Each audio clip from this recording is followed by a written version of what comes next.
Welcome to We Code, You Launch, the startup community podcast from CodeLaunch and Improving. This is episode 81. It is a very special episode. It is the first one we're going to post-produce as a video for our CodeLaunch YouTube channel. We are going to continue this for all of our episodes throughout 2025 and beyond. So if you're hearing this on Spotify or iTunes or Amazon, or anywhere else, make sure you check out CodeLaunch on YouTube and subscribe if you enjoy it. We'll get right to our special guest today on this historic episode. But first, I am Jason W. Taylor, president and founder of CodeLaunch. And you are listening to We Code, You Launch, a podcast for tech startups and the community of founders, technologists, and investors that support CodeLaunch, the world's only free accelerator where elite professional coders compete to launch tech startups. Today, we have a very special guest. It's special because I am a fan of his and a client of his exceptional service platform. He is the founder of Outback Recordings and the Self-Recording Band. I have been an active member of that community since 2023. And that means our guest is my music production coach and mentor. And we're going to find out about my music hobby today. His name is Benedikt Hain. He is based in Germany. Might be the first international, at least cross seas, guest on our podcast. And Benedikt is a mixing engineer and music production coach. He helps DIY musicians make exciting sounding records from their home studios. The strong DIY culture of the hardcore punk scene that he grew up in had a big impact on his approach to business. He learned early on how to figure stuff out, build something from nothing, and solve problems. The goal was never to be an entrepreneur, but somewhere along the way, he discovered his passion for building business and realized that running a business is about creating value, connecting people, and having a positive impact on the world. So without further ado, welcome to the We Code, You Launch podcast, Benedikt Hain. Hello, Benny. Hello, Jason. Thank you so much for having me. It's an honor to be on this first ever video episode that you're doing. That's cool. Hey, man, we're so lucky. I'm glad you asked right when you did. So perfect timing. We've got 80 other episodes on audio if you're interested. This is our first of many, which will be video and audio, as I mentioned. So I discovered Benny. I think everybody in the community calls you Benny. Is that right? Yeah, that's right. Yeah, I picked it up from the other guy. I forgot his name on the podcast. He called Malcolm? you Benny. Yeah, Malcolm. Malcolm always calls you Benny. So I found their podcast first, and it was called the Self-Recording Band. And I went, that's exactly what I hope to do all over again. And I've been talking about for 20 years. And then I found his DIY music production community and platform for learning about it. And together, both the podcast and the platform are the Self-Recording Band. So let's let Benny explain what this community is and what it offers. So Benny, tell us more about the Self-Recording Band. Yeah, thank you. So the Self-Recording Band is an online platform, like you said, where we help self-recording musicians make records that they are very proud of and excited to share with the world. And we do that through one-on-one mentoring. We do that through community, through online video courses, and a free podcast. And so there's different tiers, different levels of service that we provide, basically. And it all started as just the podcast, and everything else just happened organically, basically. But yeah, this is what we do. So I discovered it right in the middle of the pandemic when there was no gym to go to. So there's no gym to go to. And I was like, okay, I'm going to walk around my neighborhood. And sometimes I'm going to jog and I'm going to do push-ups.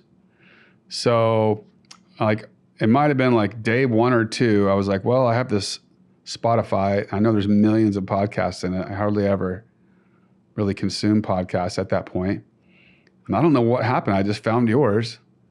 I think I was thinking I wonder if anybody has a podcast for people that try to record music, because as time had been going on through my life, I've been thinking more and more and more, this is getting closer and closer. I'm almost to the point where my kids are going to go to college, and then I'm not going to have any excuse anymore to get this passionate hobby back on track. And that being the passionate hobby I had before I had kids had gotten in the way of the baby coming. So we liquidated everything in the space, and it became a baby room. And that was back in 2001. So I knew I could do it, and I knew that the technology had moved along, and I knew that maybe I would find resources to help.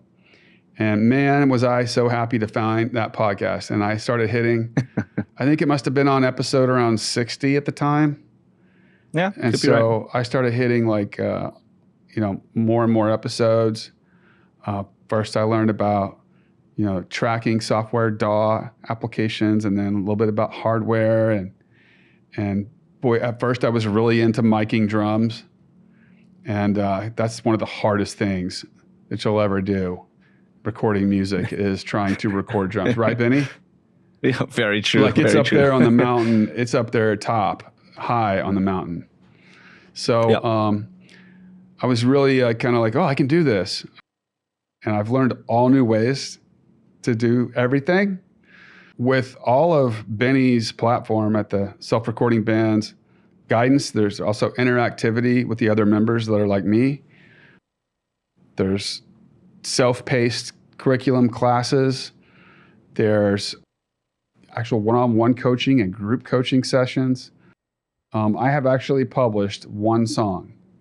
So if you're curious, I don't know if Benny will tell you that this song represents what he had in mind, but I'm real happy with it, real excited about it, and tell almost every person about it. And I'm pretty sure you'll see me perform it at CodeLaunch soon, because we have a nice karaoke mix track where I can get up there and let it rip. You can check out AUGHT, AUGHT6KS. We'll put that in the podcast episode notes. It's on every platform. So Benny, I think that at least in me, you can see a person that your vision is exactly fulfilling what you set out to do. So I'm curious, could you share with us the genesis story of this? And I know it seems like to me it came out of Outback Recordings. Yeah. And so maybe start there and then take it forward. Sure.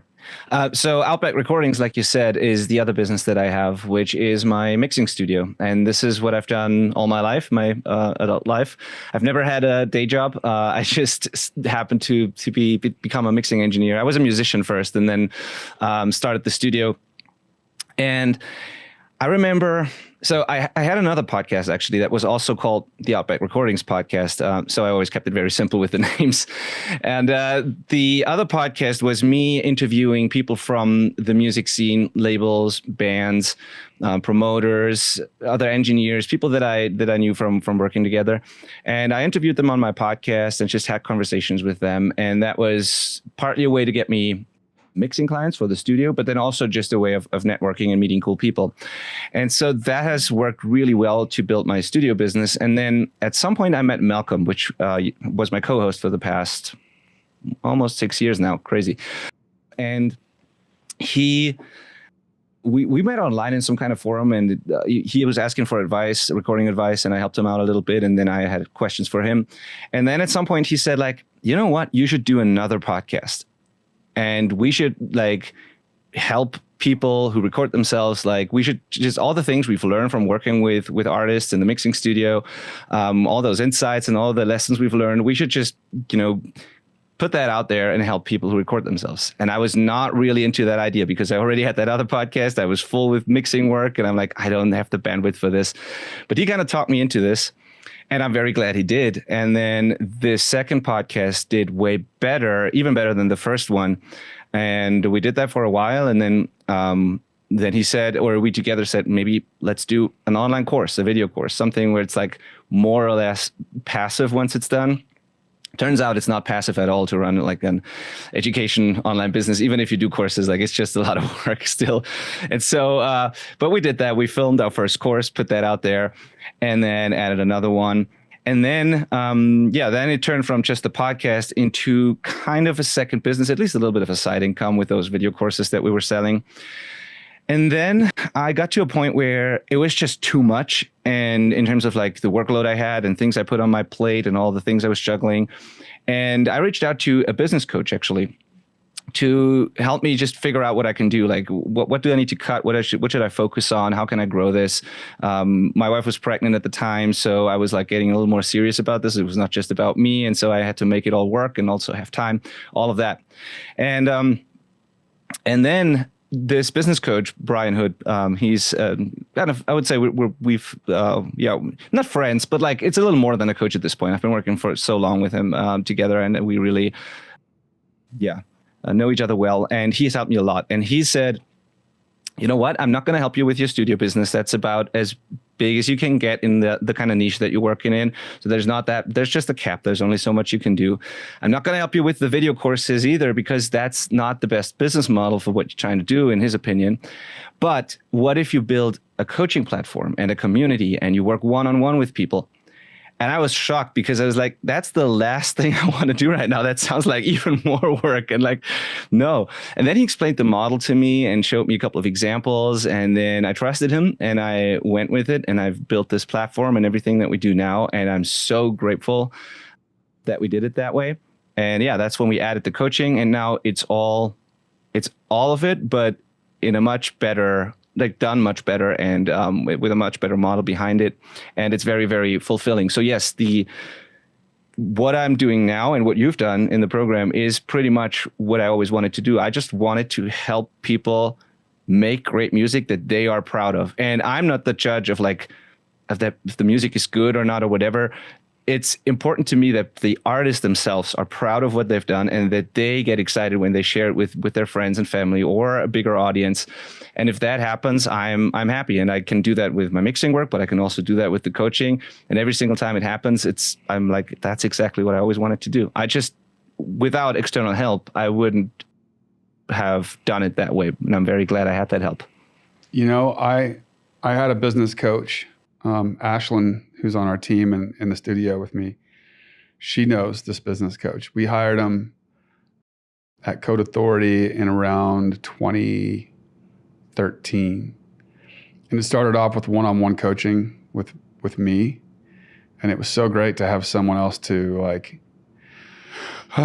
download all the things that were like overburdening you. And he helped me like just think of things in a whole new way that weren't from a stress perspective and a like a clinch and fear perspective, but like in just a completely different professional perspective. And that evolved. His name is Mellark Mitchell, and he runs a company that supports CodeLaunch called Drive Influence. He eventually was like, hey, why don't you let me start involving your team? And because I can help elevate their perspective about what your perspective is, maybe better than you can, because I'm an independent person. And I can get them to realize their job is to take responsibility, own it, and deliver great outcomes. And to let you stop worrying about all the things and worry about other things. And it evolved over years, and it got bigger and bigger. And the more we invested in it, the more good outcomes we had. So there's a couple of thoughtful endorsements for business coaching as a service. If your business gets to the point where it's really valuable, you are kind of strung out and stressed out and stuck on it, and you need help, business coaches are great. So, Benny, like I said, like I'm an example, I think, of a good outcome. I'm not going to say great, because to me, it's still about the quality of the music. And I know my first song in 20 years, after learning a whole bunch of stuff in about 18 months, was pretty awesome, and I'm super proud of it, but it's still the first one. And I know that when I get 20, I'm going to look back on the first one and I'm going to hear a bunch of defects and things that I don't like anymore. And who knows, maybe I'll redo it someday. But I'm still really proud of it, and it never would have happened without your platform. It never would have happened. And So guys, what this platform is, in case you are an aspiring musician, let me just kind of explain it. It's a community you join. You get all sorts of built-in classes on how to use complicated digital audio workstation software. You learn all the concepts for all the bells and whistles that you see in those amazing tools that we have available to us here in this generation, which I didn't really have so much back when I recorded an album in 1999 and 2000. And then you have just an incredible community that you interact with and can ask questions. They're all doing the same thing as you. There's one-on-one coaching with Benny. There's group coaching. And in the end, if you're like me, some of those folks are trying to learn mixing. Okay. And what I've learned is it's like building a house. If you build a house, there's the foundation crew. They have to be good at what they do. There's the framing crew. There's the design of the house, the architecture. And then there's like the finish out and the aesthetic look of the house on the outside. And there's a bunch of other things too. And there's no way I'm going to try to be good at all those. Just trying to be able to come up with a song, have the bravery to try to record it, write the lyrics, put it down and listen to it back continually until you get it right, learn all the instruments, and then to give that to you at the end and let you do the aesthetic part, like put your paintbrushes on how it sounds over here and over here. It's so valuable. And I don't really care to ever learn any mixing, because as soon as I do, I'm going to forget something else about tracking. Yeah. Yeah. That's how a couple of people do it. And, it's funny because you are the perfect student in many ways, or a mentee, or whatever you want to call it, because when we started this platform and we did our first course, we didn't even include the mixing part. We just said, yeah, that's true. We just said, you know what, let's teach people the recording, the production. That's hard enough to do. And it's like you are wearing so many hats when you do all of it, and you get also so close to it. There's a lack of objectivity, and there's value in collaborating with others. And we always believed in that. And that's what we initially wanted to do. It turns out, though, that a lot of people have already, or many people actually have already made that decision that they want to also mix themselves because they want to have the full creative control. There's just no way they're ever going to hire anyone. And so I said, okay, if that decision already has been made, I would still recommend you go and hire a mix engineer. But if you already know you're going to mix it yourself, might as well help you do it a little better. And that's when we added the whole mixing part. And now there's two kinds of people. Some just record and let others mix, and others want to do it all themselves. But originally, that was the vision, to teach people to how to record, or help them record and produce and get the ideas onto a hard drive. And so that then they can then send it off to mixing, get better results. And while their song is being mixed, they can already work on the next one. But yeah, different people. Yeah, I get it. But for me, I need the cutoff point. Yes. I need that so much. It helps me get the song done, knowing that if I deliver everything to you in the way that you've asked for, that you're going to put it right into your professional setup there at Outback Recordings, and you're going to be able to use the experience of mixing, I don't know how many thousands of songs, most of them rock songs, which I'm a rock guy, man. Yeah. And that's exactly what we do. And to know that there's that demarcation point is actually, it makes me more productive, because I know I don't have this tremendous mountain I have to keep climbing. I get to just jump off at the first peak and toss it over to you, and you can take it up to the next mountain. And then I get a little break, because it takes some weeks to get a song mixed. It comes back and forth between me and Benny, which is a really fun process. Like, I'm out at a bar with my friends, and I'm like, I think I'm going to get an email any minute. I got my email. I run out to my car, and I'm like, we want to go. Like, no, you can't go. You can't go yet. And then I'll go back in. Okay. All right, this one's good enough. You can go. Come on. We're going to go out to the car. And then that goes like 4 or 5 times until you're happy, and then you're done. And then you have this like feeling of accomplishment, and then you're free to think about new ideas. And now I'm up to the point that I have new ideas all the time. In fact, Benny,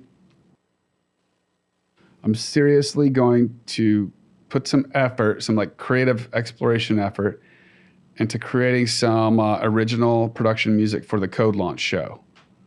Oh, wow, that's exciting. So the CodeLaunch show, Benny has been to one. Of course, we have never been to Europe yet.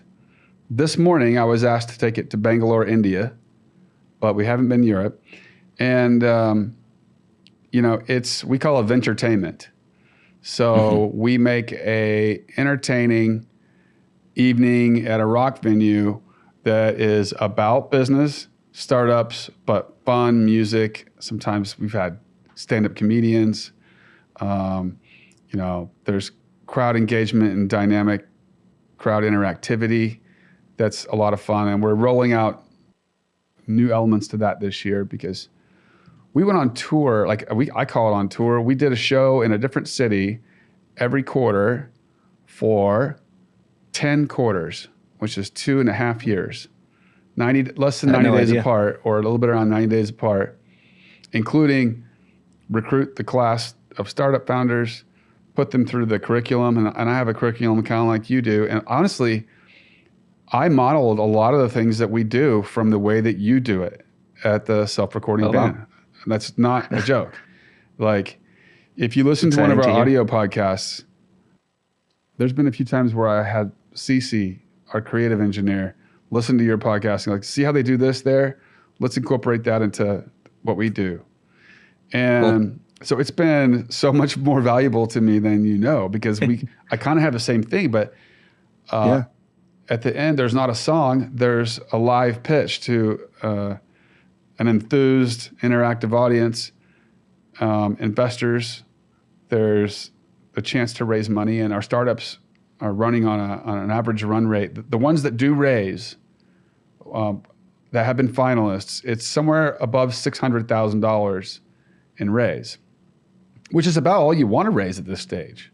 Absolutely. You don't want to actually raise $2 or $3 million right off the bat, or you're going to be giving up too much at the beginning. So, sure. So I'm going to be recording some production stuff. I'm thinking about converting the way I used to do the speech about CodeLaunch, what it is and the why of it.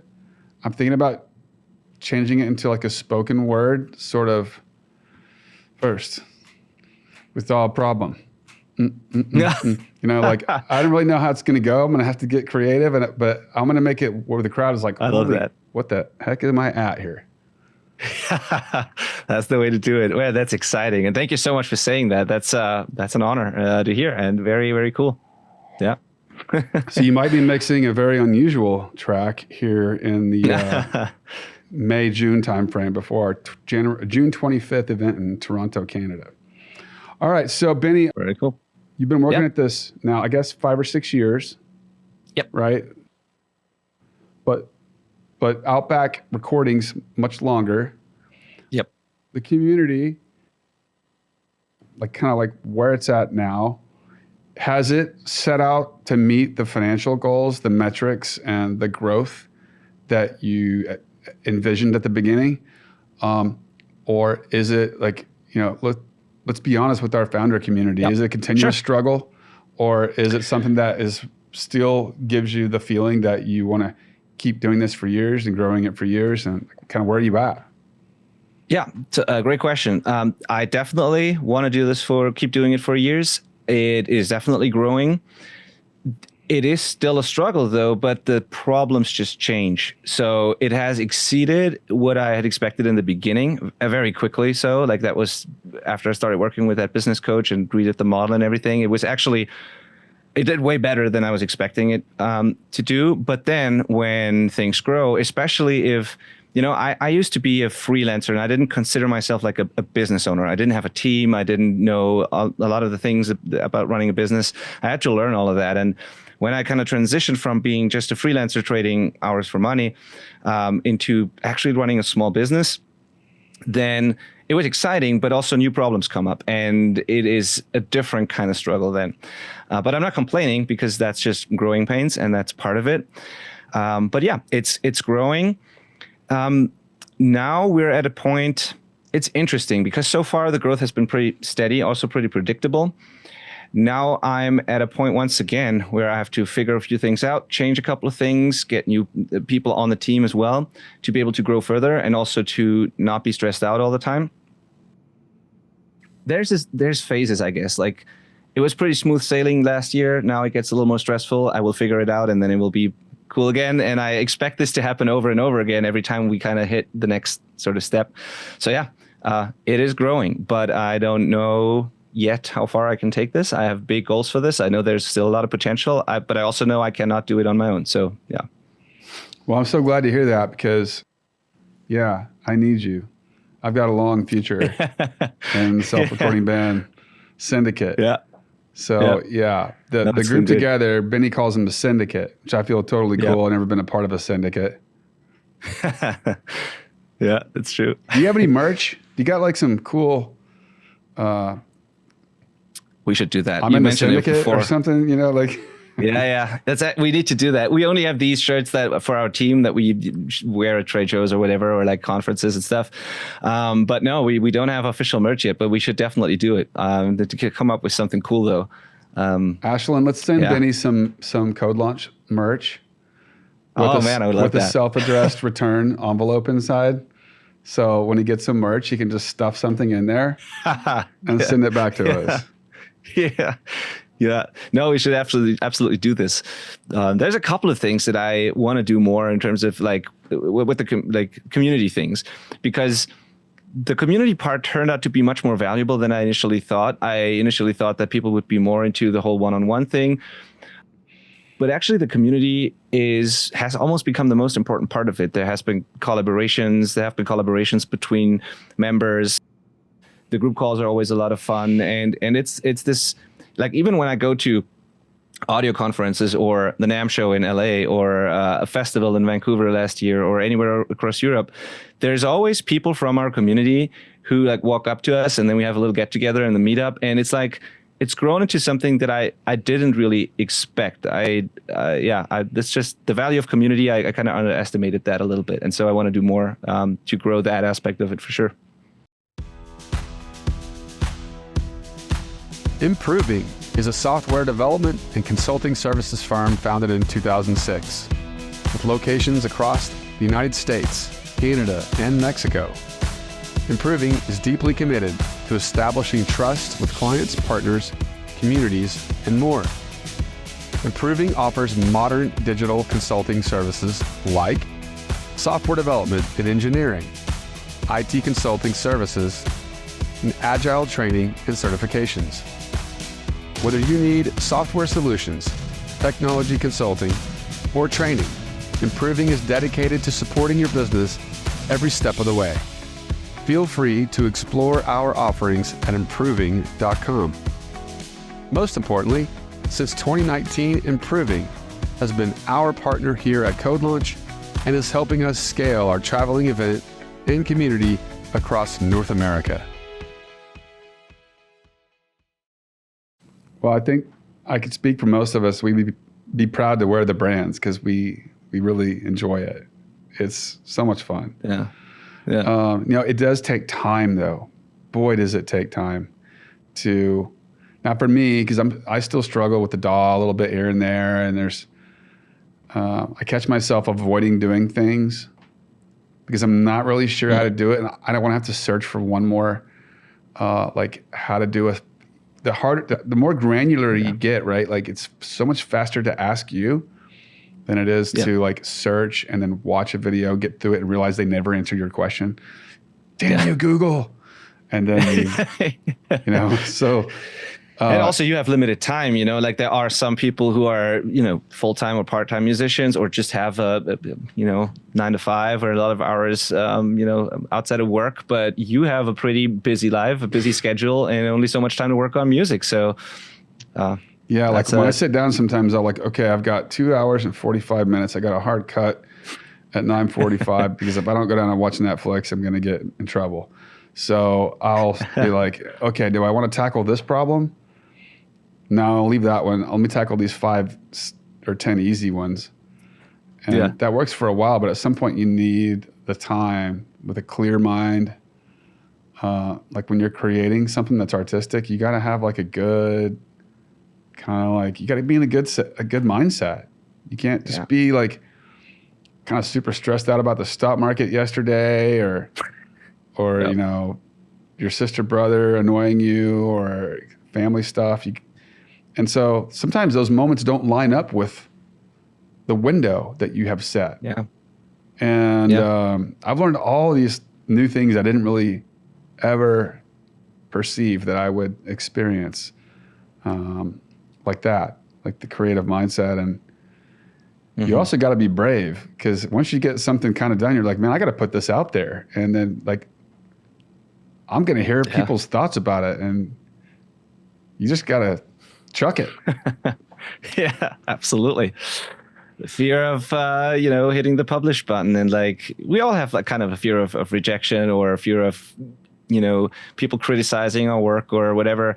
But it's part of it, and you have to overcome it and just do it. And so one thing you also do, back on the time thing real quick, is a smart thing that you do is you tend, at least that's how I perceive it, you tend to batch things a lot, and you like block out, if possible, like longer, you know, blocks of time to just work on music, which I think really helps, because you want to be in the flow state. You want to get as much done as possible. There's also like setup time, setup cost every time you sit down, and until you, even if you have a good system, it just takes a while to get into it. And then before you know it, it's over again. So that trying to find, you know, longer blocks of time where you can just batch that kind of work and really dive into the song and get lost in it. Like that's a smart thing to do. And I always recommend that to people compared to just doing an hour here and there, you know, so that has worked for you, I think. Yeah, it has, especially on this last song.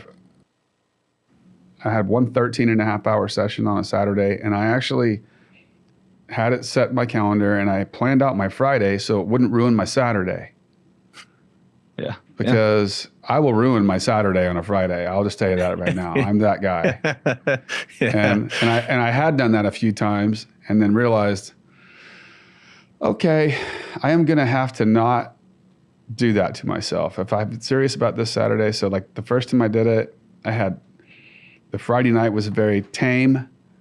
The Saturday morning was a visit to the gym to start everything off, listening to my favorite new, like literally brand new kind of music that I like. So hearing new things, not just old things that I love too. And then, good. You know, everyone in my house knew that this was my day. So they were, for the most part, gone. And I was up till 1:30, 2 in the morning till I just couldn't hardly, I had to go to bed because I wouldn't be able to wake up before 11 the next day. But boy, did I accomplish a lot that day. And then I knocked out another 9 or 10er. And I think last Sunday I put in about a 7 or 8 session, and I'm almost done with song number 2. So awesome. You know, pushing the button like to launch your song is a lot like the fear. A lot of our startup founders, they get to the point where they're like, they have this dream, they have a vision, they may even have co-founders, but they're scared to like launch it. Like, this is what we're doing. And it's the same exact human nature fear. Yeah. It is like, well, if I do that, then I'm going to have to be accountable if it doesn't work. Or I'm going to have to be accountable. You know, I'm going to see my cousin at Thanksgiving. He's going to go, how's that business going? And then they think, exactly. I don't want to tell my cousin. Went 3 months, it folded, and I had to get a job, you know? Yeah, that's so much easier to stay where we are, because then, you know, that's safe. That's also boring. It doesn't get you anywhere, but it's safe, and you avoid the potential failure. And like, that's very, very normal, I think. Yeah, and I think if you watch the World Championship CodeLaunch 2024 video we have on our YouTube channel, you can watch the entire episode in 17 minutes. But the winner from Canada, in fact, Materia Bioworks, they will talk about the fact that the CodeLaunch program made them get over that. So cool. Startups do this thing called stealth mode, where they will join a LinkedIn instance called Stealth Tech Startup. And so that you will see that they're part of some startup, but they can't talk about it. And in the case of Materia, we forced them to push the button and come out of stealth. and they won CodeLaunch Canada. A few months later, they won the World Championship. They won $25,000 there, and they've raised so much money they had to stop investors from asking to invest. They're what's called oversubscribed. And so that's a common thing that I think we all have in common: startup founders, musicians, creative people. Yeah, and you know what? There's a funny thing where, like, it's not just when you start something completely new and you're afraid that it could fail or people could judge you or whatever. There's also, at least for me, when you already have something that works and you shift to something else, there can be almost like an identity crisis thing. Like what happened to me was when I went from I identified as like I'm a mix engineer. That's what I do. First I was in bands and then I mixed, but like I wanted to make great records. That's who I was. And then I did this podcast and it was fun, but it was a way to get, to grow my mixing business. And then I remember that day when a label reached out to me, and that was a label that I always wanted to work with, and some of the bands on that label I really loved, and I saw an email from them in my inbox and I got super excited. I was like, oh, they're probably wanting to, I don't know, they want to hire me, whatever. And so I opened that email and then it said, hey, we discovered your podcast, we're big fans of that, and like you want to put like get this band on your show and do an interview with this person and whatever. And instead of being happy about this, that they like my podcast and want their artists on my show, I was completely like, that was so frustrating because I'm not a podcaster. I want to be known as a mix engineer. And they saw me as a podcaster, and it took a while for me to appreciate that and to realize that that's actually a cool thing and that I can build a new thing, there. And now I don't mind if people see me as an educator, mentor, podcaster, whatever. I'm fine. But it took a while. And like that almost kept me from pursuing the whole online business thing because I was like, what if people don't see me as the mix engineer anymore? And all of a sudden I'm this like online dude that I never wanted to be. And so this can also happen. Like this almost stopped me. Well, we're glad it didn't. And I hope our community will understand that everybody has the same concerns. They're human nature. Yeah. But now that I have one song out there, I am pretty fearless about song 2, 3, 4. I don't even care. Great. Now I'm just going to put them out and annoy people if they don't like them. And there's some that do, and there's some that don't. And I don't really care. It's so great. It's just the feeling of accomplishment at the end is so fantastic. So, Benny, you have something else a lot in common with our tech startup founding community, which is in our particular startups, they're all tech startups. They're trying to build a digital product that is new and innovative. And the special thing that we're good at helping them with is the software development. If they become a finalist in one of our competitions, they get a free elite professional software development team, which tries to fix whatever's wrong with their product or put in amazing new things that it has to do to be able to launch and disrupt. And sometimes build up for the first time. Sometimes they come out of CodeLaunch and they have something they can show for the first time. And I know that you had to go through a process where you decided you didn't build a digital product, but you had to build a tremendous amount of content into the digital platform through which your lessons are conducted, the interactivity amongst the members, the chats with you. And I don't even know what that platform is because I've never actually used it in any other way, but I know it must have took some effort to figure that out. So share with us about the evaluation process of that product and what is it? Yeah, absolutely. So there's two actually, but because our video content for like most of it, our courses, they live on our actual website. And that's what we started with. So my website is just theselfrecordingband.com is just a WordPress website. And we use kind of a software suite that lives there, which is a theme and then certain products on top of that, like plugins. It's called Thrive Themes.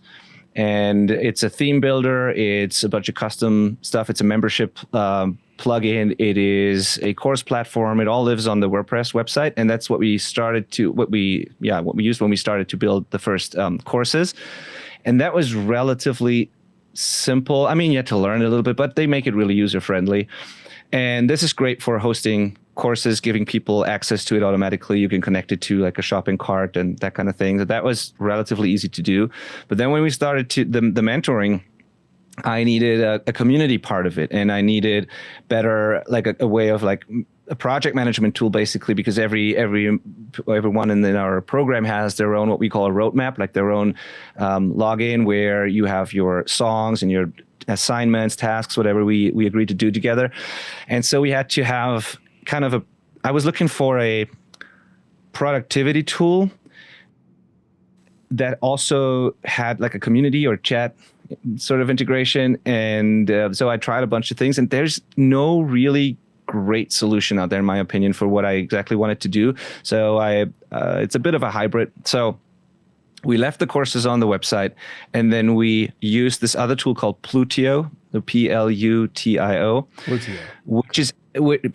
which is actually a productivity software. So the roadmaps, the projects inside there are like Kanban board, Trello style things, and you can have as many projects as you want. You can have unlimited clients. At least when I signed up, I'd had when they launched it, they did a lifetime deal thing, and I just hope they survive, and I can like keep on using it. Now they limited it. I think it's a limited amount of clients you can have, and there's a monthly subscription, of course, but you can have, in my case, I can have unlimited clients and a limited amount of contributors, which are my team members who have more permission access stuff. And so every client can have their own project, their roadmap. There is the chat community, and it has worked really well for us. And it's a white label thing, so you can have your own branding, you can have your own domain, you can connect it with the website. And so when people join the program now, they get access to this coaching portal, and they also get access to where our courses are hosted. And that's how we do it. Yeah. So that's a really good example too for our community, because Benny was able to build a new and innovative, literally, as far as I know, the only one that exists on earth. Yeah, it is. That offers this incredible interactive, educational, and rewarding service to people. And he didn't have to build a digital product. And there's some groups in our community that just jump to the conclusion they have to build something. And he's able to use and leverage Plutio, WordPress, and a WordPress plugin for all of us to consume their content. And yeah, it took me about 1 full year to get through my beginner to have a song done roadmap. Yeah. Yeah. But my last song, it's almost done. I didn't even start tracking it seriously until right before Christmas. So like December is when I started kind of like getting some work done and getting it down. So I've cut that down by, 75% almost. So I'm looking forward to a bunch of more work and a bunch of more support from Benny and everybody at the self-recording band and Outback Recordings. And so we have just a minute or two left. Benny. Yes. Let us know what's new, what's coming next in 2025 and beyond for the self-recording band and Outback Recordings. Happy to share. So one thing that's new is that we're doing I don't know if you've listened to the podcast like lately, but Malcolm unfortunately left us. We're still really good friends, but he just focuses on other things now. He's doing more camera work, less audio work, and so it was just a natural decision. This means we have a new co-host. His name is Manel. He's from Madrid, Spain.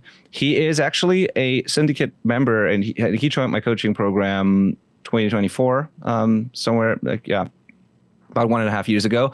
And he just got really, really good through the help of our coaching program. He turned his passion and side hustle that he had into his full-time gig now. So that's very awesome. And I'm very proud that I was able to help him like that. And then we started hiring him to edit our podcast and to edit some of our content. And he's just really, really good. And now he became the new co-host. So that's new. The other thing is that while we're doing this, we thought like let's change a few things up. It's been 5 or 6 years. We need to improve. We need to get better always. And so what we're now finally doing is that we're not just talking about all the things audio.